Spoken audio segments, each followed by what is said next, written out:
문재인 대통령과 트럼프 대통령의 단독 회담 성과를 두고 여야의 평가는 조금 엇갈리는 것 같습니다. 취재 기자 연결해서 자세한 내용 알아보겠습니다. 정주희 기자. 네, 오늘 새벽 이뤄진 한미 정상회담에 대해 여야는 엇갈린 평가를 내놨습니다. 더불어민주당 추미애 대표는 북미 회담의 주 목적인 체제 보장 원칙을 천명한 점에서 긍정적이라고 평가했는데요. 특히 노무현 전 대통령의 14선언이 한반도 평화의 시대를 여는 마중물이 됐다고 평가하며 북미 회담 성공 개최를 통해 그 정신을 이어나가자고 말했습니다. 반면 자유한국당 김성태 원내대표는 북한 비핵화에 따른 체제 보장 및 경제적 지원 방안과 관련해 대북 퍼주기 문제를 지적했습니다. 북한이 능수능란한 외교를 펼치는 것에 반해 밑도 끝도 없는 환상에 취해 있는 인식은 문제라고 말했습니다. 바른미래당 박주선 공동대표도 북미 정상회담은 안 열려도 좋다는 얘기까지 나왔다며 판문점 선언이 꼭 지켜져야 하는데 불안감을 감출 수 없다고 말했습니다.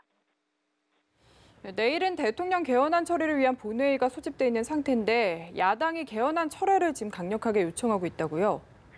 네, 문재인 대통령이 지난 3월 26일에 발의한 정부 개헌안의 국회 의결 시한이 내일로 다가왔습니다. 민주당 홍영표 원내대표는 본회의를 거부하거나 출석하지 않는 건 헌법을 무시하는 것이라고 생각한다며 내일 본회의 처리 의지를 밝히고 야당의 협조를 요청했는데요.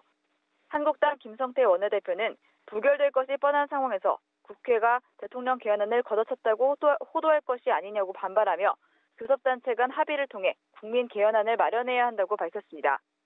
바른미래당과 민주평화당, 정의당은 공동 기자회견을 열고 개헌안이 부결될 경우 개헌 논의 자체가 좌초되고 다시 정쟁의 늪으로 돌아갈 것이라며 철회를 촉구했습니다. 네, 그리고 오늘은 노무현 전 대통령 서거 9주기입니다. 여당 의원들의 움직임도 전해주시죠.